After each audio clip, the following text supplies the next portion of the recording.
आज हम suspense crime thriller movie detective Ujjwalan को एक्सप्लेन करने जा रहे हैं। इसमें आप देखेंगे एक ऐसे कातिल को जो गांव के लोगों को एक एक करके मार रहा है और शक की सुई सब पर घूम रही है, यहाँ तक कि खुद पुलिस पर भी। तो देरी नहीं करते हैं और कहानी की शुरुआत करते हैं। हेलो वॉचर्स, मैं हूँ आरती और आप देख रहे हैं वॉच एंड पॉइंट। मूवी की स्टार्टिंग में हमें केरल का एक प्यारा सा गांव को दिखाया जाता है। जय नारायण नाम का एक आदमी अपनी वाइफ के साथ अपने बेटे उज्ज्वलन का रिश्ता लेकर उसकी शादी की बात करने के लिए स्नेहा के घर गया होता है। स्नेहा के फादर का नाम अशोक होता है।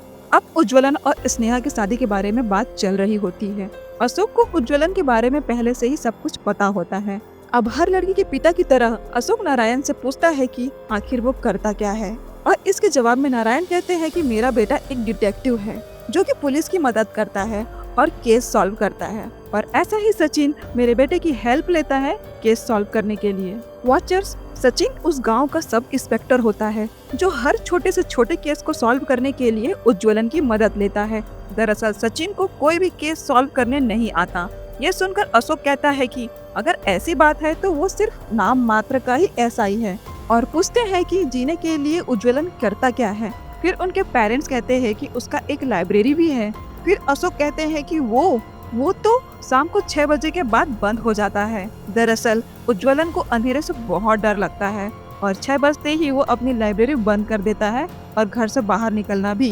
फिर नारायण कहते हैं कि मेरे बेटे का टैलेंट अभी किसी को समझ में नहीं आ रहा है। अगर कोई बड़ा केस इसके हाथ लगे तो ये उसको सॉल्व कर देगा।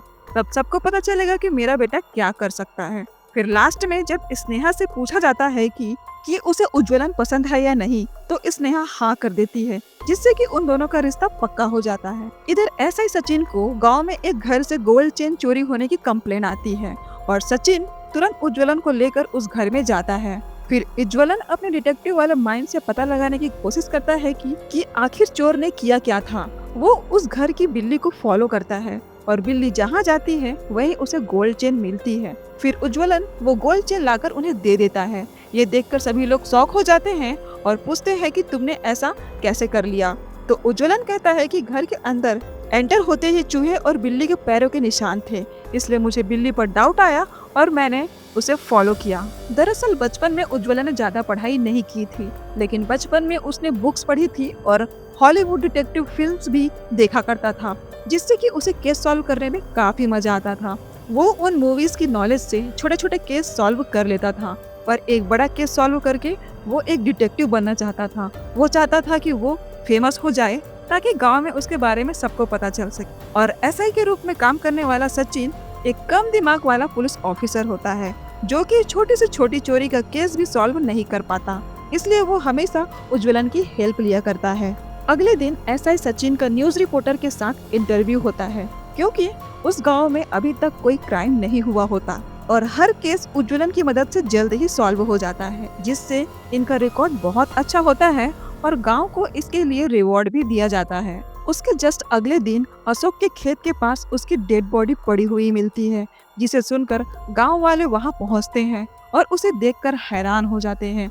और जब ये बात पुलिस को पता चलती है तो उज्ज्वलन को वो साथ लेकर जाते हैं। उज्ज्वलन अपनी लाइफ में पहली बार किसी की डेड बॉडी देखता है, जिससे कि वो बहुत ज्यादा डर जाता है और खून देखकर उल्टी भी कर देता है। फिर सचिन उज्ज्वलन से कहता है कि वो इस केस को सॉल्व करे, और अगर वो इस केस को सॉल्व नहीं कर पाएगा तो उसकी जॉब चली जाएगी। ये सुनकर उज्ज्वलन कहता है कि आप टेंशन मत लो, ये मर्डर का पहला केस है और मैं इसे सॉल्व करके रहूंगा। वो अशोक की डेड बॉडी को अब केयरफुली ऑब्जर्व करता है और उसे पता चलता है कि किलर ने अशोक को पीछे से अटैक किया था, जिससे उसकी घड़ी टूट गई थी और टाइम में 9 बजे ही वो घड़ी रुक गई। इसका मतलब ये है कि वो मर्डर 9 बजे के आसपास हुआ होगा। उज्ज्वलन उस जगह को जब ऑब्जर्व कर रहा होता है तो उसे वहाँ एक टूटी हुई चप्पल और आधा जला हुआ बीड़ी का टुकड़ा भी मिलता है। उसे देखकर उज्ज्वलन एसआई और गांव वालों से कहता है कि अशोक को बीड़ी पीने की आदत बिल्कुल नहीं थी और उसकी फैमिली में किसी को भी बीड़ी पीने की आदत नहीं है, यानी पक्का ये बीड़ी उस कातिल की होगी। और हमारे गांव में 9 नंबर की चप्पल कुरुंदर ही पहनता है, मतलब पक्का अशोक को कुरुंदर ने ही मारा होगा। ये सुन के एसआई और गांव वाले उसकी तारीफ करने लगते हैं, क्योंकि उज्ज्वलन ने इतनी जल्दी कातिल का पता लगा लिया था। वो सब जाकर कुरुंदन को पकड़ते हैं और उससे पूछते हैं कि अशोक को तूने क्यों मारा, लेकिन कुरुंदन का कहना था कि उसने किसी को नहीं मारा। उसके बाद वो उसे चप्पल और बीड़ी का टुकड़ा दिखाते हैं तो कुरुंदन कहता है कि कल रात वो अशोक के खेत के बगीचे में चोरी करने गया था, तब उसकी चप्पल वहीं पर टूट गई थी, इसी वजह से उसने चप्पल को वहीं पर छोड़ दिया था और उसने ही बीड़ी पीकर वहीं फेंक दी थी। अब उज्ज्वलन और सचिन जब ये सुनते हैं तो वो कुरुंदन को अरेस्ट करके पुलिस स्टेशन ले जाते हैं। अब एक रात को गांव के मंदिर के पास भगवान का एक एक्ट हो रहा होता है और गांव वाले वहां पहुंचकर वो नाटक देख रहे होते हैं, लेकिन तभी दिवाकर नाम का एक आदमी अपने वाइफ से कहता है कि तुम ये नाटक देखो, मैं साइड में सिगरेट पीकर आता हूँ। और ये सुनकर उसकी वाइफ कहती है कि सिगरेट पीने से जान को खतरा हो जाता है, इसलिए उसे सिगरेट पीनी छोड़ देनी चाहिए। इसके जवाब में दिवाकर उससे कहता है कि मेरे बारे में तू टेंशन मत ले। तभी वहाँ पर वो किलर आ जाता है जिसने मास्क पहना हुआ था और दिवाकर पर अटैक कर देता है और उसे जान से मार डालता है। बाद में एसआई और उज्ज्वलन को पता चलता है कि दिवाकर पर हमला हुआ है, लेकिन कुरुंदन तो पहले ही पुलिस स्टेशन में मौजूद था, तो आखिर हत्या करने वाला है कौन? उज्ज्वलन जब दिवाकर की बॉडी को देखता है तो उसे पता चलता है कि दिवाकर और अशोक की बॉडी पर जो निशान है वो दोनों के पैटर्न बिल्कुल सेम है, यानी कि एक ही कातिल ने दोनों को मारा है। उज्ज्वलन गांव वालों को जागरूक रहने के लिए कहता है ताकि किसी और पर वो हमला ना कर सके। अब ये बात साफ थी कि अशोक को कुरुंदन ने नहीं मारा था। इधर सचिन के ऊपरी अधिकारियों को जब पता चलता है कि वहाँ पर इतने मर्डर हो रहे हैं तो वे लोग उसे डांटते हैं और कहते हैं कि 2 मर्डर हो गई है और तुझे अब तक कोई सबूत नहीं मिला है, इसलिए यहाँ पर और मर्डर ना हो इससे पहले कि इस केस को सॉल्व कर दो। और उन्होंने एक नए पुलिस ऑफिसर को भी अपॉइंट किया है जो कि कल विलेज आ जाएगा। अगले दिन ये मर्डर मिस्ट्री केस सॉल्व करने के लिए पुलिस ऑफिसर शंभू उस विलेज में आता है और गांव वालों से कहता है कि आप लोग बिल्कुल मत डरिए, मर्डर करने वाले किलर को मैं जल्दी पकड़ लूंगा। वो उन्हें यह भी कहता है कि एक ऐसा ही केस मैंने सॉल्व कर रखा है। जो किलर वहाँ पर मर्डर कर रहा था उसे लोग बोगी मैन बुलाते थे और अब तुम्हारे विलेज में भी वो बोगी मैन घूम रहा है और मर्डर कर रहा है, लेकिन मैं उसे पकड़ कर ही रहूंगा। अब ये सुनकर गांव वाले शंभू को अपना हीरो समझने लगते हैं और उसके कॉन्फिडेंस से उन्हें लगता है कि शायद ये उस कातिल को जरूर पकड़ लेगा। दूर से उज्ज्वलन ये सब देख रहा होता है, लेकिन उसे बिल्कुल भी पसंद नहीं आता था कि ये केस उसे दे दिया गया, क्योंकि शंभू के आने से गांव वालों को होप मिली थी और लोग शंभू को ही अपना हीरो मानने लगे थे। लेकिन उज्ज्वलन को यह था कि उसे इस केस को सॉल्व करना है और गांव वालों की नजरों में उसे एक बहुत बड़ा डिटेक्टिव बनना है। उज्ज्वलन कहता है कि आप लोग टेंशन मत लीजिए, मैं कातिल को ढूंढ लूंगा। तो एक गांव वाला कहता है कि जब भी हमारा कोई पशु पक्षी खोता है तो तू ही हमें ढूंढ कर देता है। ये सुनकर सभी गांव वाले हंसने लगते हैं, जिससे उज्ज्वलन को उन पर बहुत ज्यादा गुस्सा आता है और वो सोचता है कि उसे उस कातिल को शंभू से पहले ही पकड़ना होगा ताकि वो गांव वालों का भरोसा जीत सके और सभी उसकी इज्जत करें। शंभू अब केस सॉल्व होने तक उसे गांव में रहने लगता है और उज्ज्वलन की आंटी का घर खाली था तो वो उसी घर में रहने आया था। वो घर उज्ज्वलन के घर के पास में ही था, इसलिए उज्ज्वलन जाकर शंभू को घर दिखाता है और सोचता है कि ये मेरे घर के पास ही रहने के लिए आ गया है, जिससे उसे और भी गुस्सा आता है और वहाँ से चला जाता है। शंभू को पता था कि बोगी मैन सिर्फ रात में ही मर्डर कर रहा है और ये बात समझकर वो गांव वालों को बताता है कि वो कातिल रात को ही मर्डर कर रहा है, इसलिए सब लोगों को 6 बजे से ही अपना काम खत्म करके अपने घर में होना चाहिए और रात को घर से बाहर कोई भी नहीं निकलना चाहिए। उसके बाद शंभू अपनी फॉरेंसिक टीम को क्राइम लोकेशन में लेकर जाता है, लेकिन वहाँ सर्च करने पर उन्हें किलर से रिलेटेड एक भी एविडेंस नहीं मिलता, इसलिए शंभू सोच में पड़ जाता है कि अब उसे क्या करना चाहिए। इधर दूसरी तरफ उज्ज्वलन भी शंभू से पहले ही किलर को पकड़ना चाहता था, इसलिए वो भी अपनी इन्वेस्टिगेशन कर रहा था और वो हर रोज शंभू पर नजर रख रहा था। वो देखता था कि शंभू हर रोज एक्सरसाइज करता है अपनी बॉडी को फिट रखने के लिए। अगली सुबह होते ही यहाँ पर एक ट्विस्ट आता है। एक पेड़ पर गांव के एक बंदे की लाश लटकी हुई मिलती है, जिसे देखकर गांव वाले काफी ज्यादा शॉक हो जाते हैं। वो सोचते हैं कि शंभू ने कहा था कि यहाँ पर और कोई हत्या नहीं होगी, लेकिन गांव में एक और हत्या हो गई थी। तभी शंभू फॉरेंसिक टीम को लेकर वहाँ पर पहुँचता है और देखता है कि ये हत्या भी उसी सेम पैटर्न में हुई है, यानी कि ये उसी कातिल का काम है। फॉरेंसिक डिपार्टमेंट बताता है कि मर्डर कहीं और हुई है, लेकिन लाकर उसे यहाँ लटका दिया गया है। वो सोचता है कि मरे हुए उस व्यक्ति का वेट ज्यादा था और कातिल ने इतने भारी आदमी को पेड़ पर कैसे लटका दिया। इसका मतलब ये है कि इस मर्डर में एक से ज्यादा लोग शामिल हैं। फॉरेंसिक टीम कहती है कि हो सकता है कि ये कातिल अच्छा बॉडी बिल्डर होगा जिसमें काफी पावर होगा, इसलिए वो उसको पेड़ तक ले गया। उज्ज्वलन ये सब सुन रहा होता है और अपने डिटेक्टिव माइंड से सोचकर गांव वालों को कहता है कि शंभू सर हर रोज एक्सरसाइज करके अपने बॉडी को फिट रखते हैं और उनमें ही शक्ति है कि वो बॉडी को ट्री पर लटका सके। अब ये सारी बातें सुनकर गांव वाले उज्ज्वलन को कहते हैं कि ये क्या बोल रहे हो। तब शंभू कहते हैं कि एक्सरसाइज तो सबको करनी चाहिए और ग्लव्स वो इसलिए पहनते हैं ताकि मर्डर सीन पर फिंगरप्रिंट्स ना हो, और ये जो ग्लव्स है ये फॉरेंसिक टीम वाले भी पहनते हैं। अब ये सारी बातें सुनकर गांव वालों को शंभू पर नहीं बल्कि उज्ज्वलन पर डाउट होना शुरू हो जाता है और ये सब सुनकर उज्ज्वलन भी काफी ज्यादा शॉक हो जाता है। वो सोचता है कि उसने हर एक सवाल का अच्छे से डिफेंस किया। ये सोचकर उज्ज्वलन को शंभू पर बहुत ज्यादा गुस्सा आता है। अब वो दोनों एक दूसरे पर ही शक करने लगे थे, इसलिए शंभू गुस्सा होता है और वहाँ से चला जाता है। उसके बाद उज्ज्वलन अपनी लाइफ में हुई एक घटना को याद करता है। उज्ज्वलन को अपने बचपन की एक बात याद आती है कि बचपन में उसका फ्रेंड था दासू और उसके पिता कहते थे कि जंगल में कोकाची नाम की एक राक्षसी रहती है। जो बच्चे अपने पेरेंट्स की बात नहीं सुनते वो बच्चों को वहाँ ले जाती है। लेकिन ये बात सुनकर उज्ज्वलन को यकीन नहीं होता है, इसलिए वो आधी रात को पता लगाने के लिए जंगल में जाता है कि कोकाची सच में है या नहीं। वो दासू को भी अपने साथ वहाँ पर ले गया था और दासू बहुत ज्यादा डर रहा था। लेकिन जब वो दोनों वहाँ पर पहुँचे तो दासू सच में गायब हो गया था। गांव वालों ने उसे ढूंढने की बहुत कोशिश की लेकिन दासू का कुछ भी पता नहीं चला और तब से उज्ज्वलन परेशान रहने लगा था क्योंकि वो मानता था कि दासू की मौत का जिम्मेदार वो खुद है। तब से ही उज्ज्वलन अंधेरे से ही बहुत डरता है। उज्ज्वलन ये सारी बातें सोचकर काफी ज्यादा परेशान हो रहा होता है। उसके फादर उसे देखकर कहते हैं कि मैं जानता हूँ कि तू इस केस को सॉल्व करना चाहता है, लेकिन तू इस केस को भूल जा और पुलिस को ये सॉल्व करने दे क्योंकि गांव वाले तेरे बारे में बातें कर रहे हैं और कहते हैं कि तेरे अंदर बहुत ज्यादा ईगो है। ये सुनकर उज्ज्वलन कहता है कि चाहे कुछ भी हो जाए मैं इस केस को सॉल्व करके ही रहूंगा। वो सोचता है कि एक ना एक दिन मैं इस बोगी मैन को जरूर पकड़ लूंगा और घर वालों और गांव वालों को सबको साबित करके रहूंगा कि मैं इस केस को सॉल्व कर सकता हूँ। अगले सीन में हम उज्ज्वलन को देखते हैं जो कि सोच रहा था कि वो बोगी मैन को कैसे पकड़ेगा। तभी वहाँ कुरुंदन उज्ज्वलन को देखकर उसके पास आता है। दरअसल कुरुंदन वहाँ जेल से भागने के बाद वहाँ छुपा था और उसे कहता है कि तुझे एक बात बतानी थी। जो हमारे गांव में तीसरी हत्या हुई थी उस वक्त मैं वहीं पर था और मैंने किलर को उसे मारते हुए देखा था। मैंने अपने आंखों के सामने देखा था कि किलर ने उसे जान से मार डाला था। यह सुनकर उज्ज्वलन उसकी बात मान लेता है। फिर जहाँ मर्डर हुआ था वो उस एरिया को सर्च करने के लिए जाता है ताकि उसे किलर से रिलेटेड कोई एविडेंस मिल सके। तभी उसे वहाँ पर खून से लथपथ एक कपड़े का टुकड़ा मिलता है और उज्ज्वलन तुरंत एसआई सचिन को दिखाता है और कहता है कि फॉरेंसिक रिपोर्ट में यह ब्लड जरूर शंभू का ही आएगा क्योंकि उसे लगता है कि बोगी मैन कोई और नहीं बल्कि शंभू ही है। अगले दिन फॉरेंसिक टीम क्राइम स्पॉट पर पहुंचती है और सचिन वो खून वाला कपड़ा फॉरेंसिक टीम को दे देता है और उनसे कहता है कि ये उसे यही मिला है तो इसका टेस्ट करें।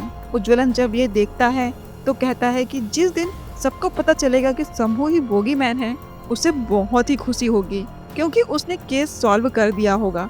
अब उज्ज्वलन शंभू को पकड़ने के लिए एक और प्लान बनाता है। वो रोज रात को कुरुंदन को शंभू के घर के पास भेजता है और उसे ऑब्जर्व करने के लिए कहता है। एक रात कुरुंदन और उज्ज्वलन दोनों आधी रात को शंभू के खिलाफ सबूत ढूंढने के लिए बाहर निकलते हैं। कुरुंदन शंभू के घर की तलाशी लेता है और दूसरी तरफ उज्ज्वलन अकेला होता है। तभी उज्ज्वलन को थोड़ी दूर पर बोगी मैन दिखता है जिसे देखकर वो शॉक हो जाता है और बोगी मैन तुरंत उज्ज्वलन पर अटैक करने वाला होता है। तभी उज्ज्वलन वहां से भागने की कोशिश करता है लेकिन उज्ज्वलन की हालत ठीक नहीं होती जिसकी वजह से वो फिसलकर गिर जाता है। अब बोगी मैन उसके पास आता है और उसे मारने वाला ही होता है।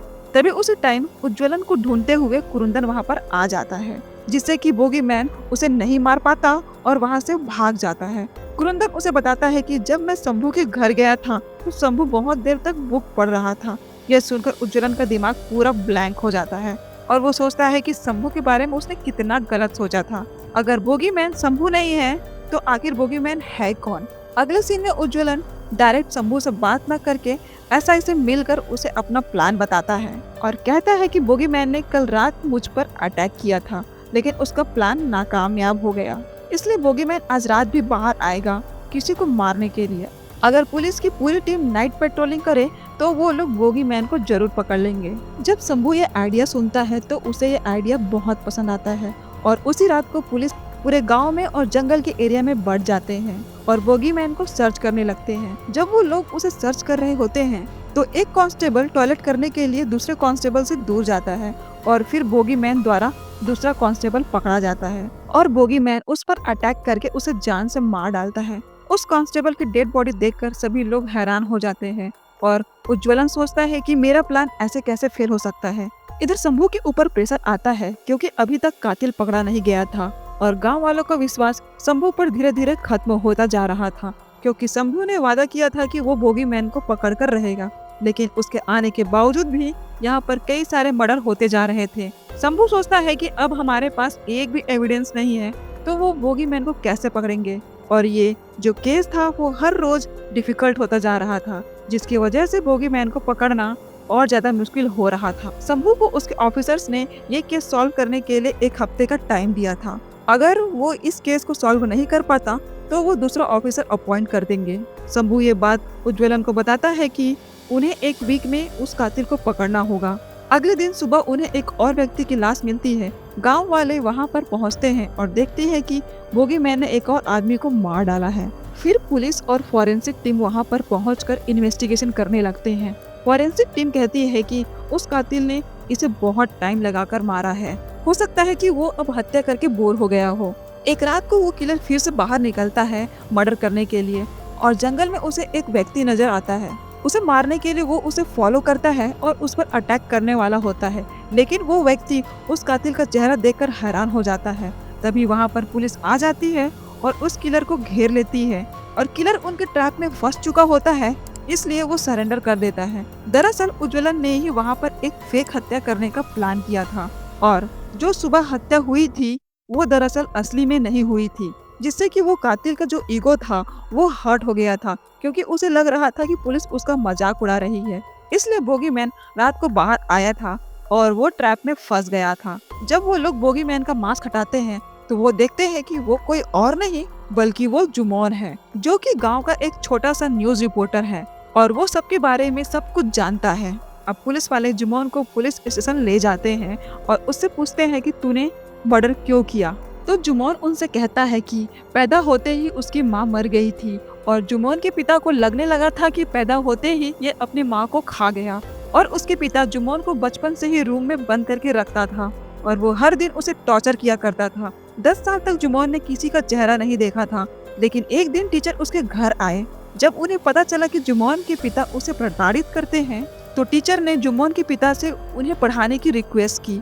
इस बहाने वे उसको डेली पढ़ाने के लिए जाता था। तब पहली बार जुमोन ने किसी का चेहरा देखा था। एक दिन टीचर जुमोन से कहता है कि मैं कुछ काम से सिटी जा रहा हूँ तो मैं कुछ दिन के लिए वहीं पर रुकूंगा और वो उसे कुछ बुक्स देकर जाते हैं कि मेरे अब्सेंस में ये तुम्हें पढ़ना है। उन किताबों में ही किताब होती है द बोगीमैन। उसमें कातिल के बारे में लिखा हुआ था, जिसे पढ़कर जुमोन सीरियल किलिंग के बारे में काफी ज्यादा इंस्पायर होता है। अब वो उस किताब को पढ़कर इतना ज्यादा प्रभावित हो गया था कि उसने एक जानवर को ही जान से मार डाला। पर जब टीचर और उसके पिता ने यह देखा तो उसके पिता उसे फिर से घर में बंद कर देता है और उसे बुरी तरीके से मारता है। एक दिन जुमोन अपने ही पिता को मारने के बारे में सोचता है तब बाहर से कुछ आवाज आती है और जब वो बाहर जाता है तो देखता है कि उसके पिता की लाश पड़ी हुई है और उसे किसी मास्क मैन ने ही बोगीमैन बनकर मार दिया था। बोगीमैन उससे कहता है कि आज से तुम आजाद हो गए हो और तुम्हारे पापा तुम्हें कभी बंद करके नहीं रखेंगे। अब कहानी प्रेजेंट में आती है और हमें पता चलता है कि गांव में एक और मर्डर हो चुका है। तब उज्ज्वलन और शंभू तुरंत वहां पर पहुंचते हैं। उन्हें वहां दीवार पर कुछ लिखा हुआ मिलता है कि अगर उन लोगों ने उस कातिल को रिहा नहीं किया तो हर घंटे में यहाँ पर मौत होगी। उज्ज्वलन देखकर समझ जाता है कि यहाँ पर एक नहीं बल्कि 2 कातिल मौजूद हैं और दूसरा कातिल पहले कातिल को छुड़ाना चाहता है।